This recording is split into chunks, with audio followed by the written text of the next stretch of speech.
خپل خزي سره جما کول په حالت تهیز کې یا نفاس کې یا استحاض کې جایز دي او کنه دي جایز. دویم نمبر سوال خپل خزي سره په شا طرف باندې په وخت تهیز کې جما کول جایز دي او کنه دي جایز. او دریم نمبر سوال به دا بیان شي چې خپل خزي سره چې کله هیز بیماری د خپل مدت نه د خپل وخت نه مخکې ودرېږي بغیر د غسل نه یا چې غسل وکړي داغه نه وروسته دغه خزي سره جما کول دا جایز دي او کنه دي جایز. ان شاء الله العزیز په دغه کلیپ کې به تاسو ته د دغه درې وړ سوالات جوابات د قران او حدیث پرانا کې بیان شي. خو وضاحتن تاسو دغه کلیپ تر اخر پورې وګورئ. اگر چې دغه کلیپ په اوږد شي ان شاء الله العزیز تاسو ته ډیره فایده حاصل شي په ژوند کې به تاسو رهنمایي وشي او دغه رهنمایي چې تاسو نو مسلمانانو سره شیر کړئ چې هغه تم نه فایده ورسیږي تاسو ټول ما سره ثواب کې پوره برخه نصیب شي. کتونکو یاد ساتئ چې کله یو زنانه ته مهانه بیماری یعنی د حیض بیماری راغلی وي او په دغه وخت کې د خپل خزي سره یو خاوند چې دی کورواله کوي نزدېکت کوي جما کوي دا قطعا حرام دي. دین الله جل شانه منع فرمایلی دو او دا ګناي کبیره دو. لکه څنګه الله جل شانه په سوره بقره په آیت نمبر 222 کې فرمایي اعوذ بالله من الشیطان الرجیم بسم الله الرحمن الرحیم ويسألونك عن المحيض قل هو أذن فاعتزلوا النساء في المحيض ولا تقربوهن حتى يطهرن فإذا تطهرن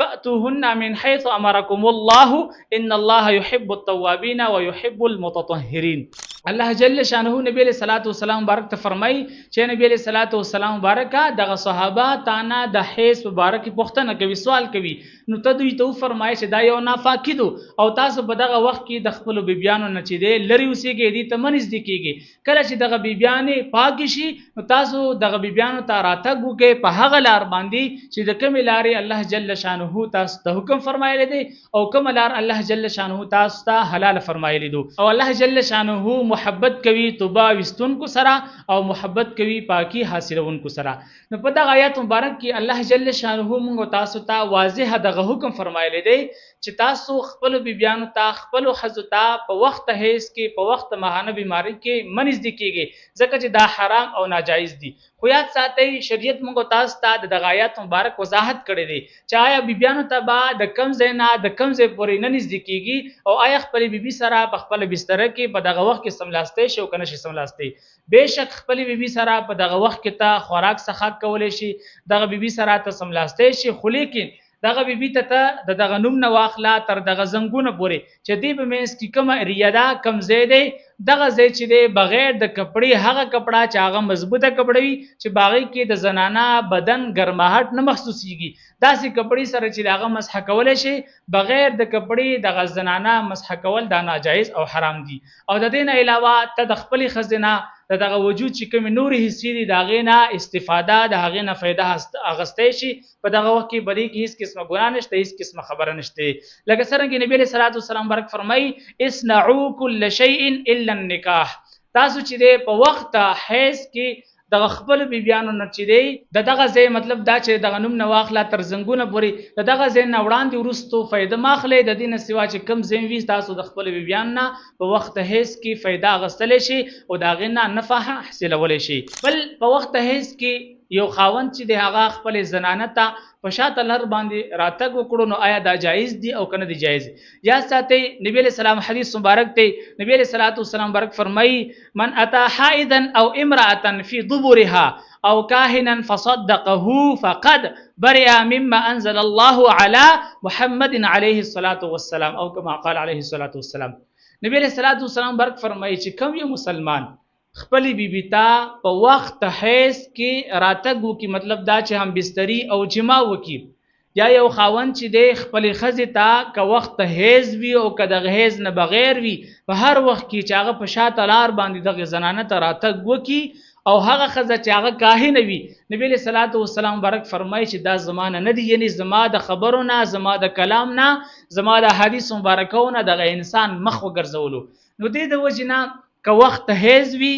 او که د حیض نه بغیر یو وخت وي یو خاوند پاره دا نه دی جایز چې خپل بیبي ته خپل خزې ته په شاته لار باندې راتګ وکي. په دې کې دنیاوي هم نقصانات دي او په دې کې اخروی هم نقصانات دي ځکه چې الله جل شانه او د هغه رسول موږ تاسو د دینه منع کړیو او الله جل شانه منع فرمایلی دو. نو دې د وجه نه په وخت حیض کې او نه بغیر د حیض نه دغه زنانه ته خپل زنانه ته په دغه ځای باندې راتګ کول دا نه دی جایز، بالکل دا حرام دی او د دې نه اجتناب کول پکار دي. دریم نمبر سوال که چېرته د یو زنانه مهانه بیماری یو خپل مدت وي او دغه زنانه دغه مهانه بیماری د خپل مدت نه مخکې بند شوه. زه به تاسو ته یو مثال جوړ کړم.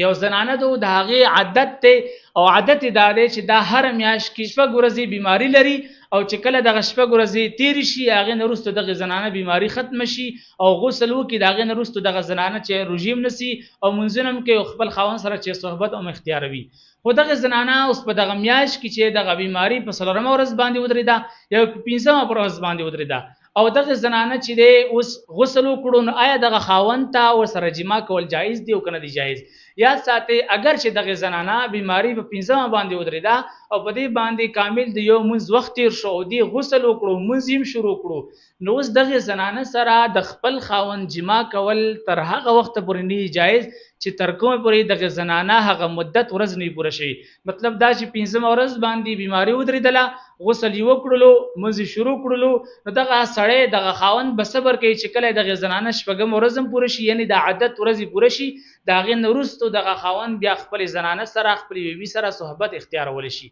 او که چېرته دغه زنانه دغه خپله بیماری په وخت مدت باندې ودرېده، یعنی مدت یې شپږ ورځې و او دغه زنانه دغه بیماری هم په دغه شپږم ورځ باندې ودرېدله،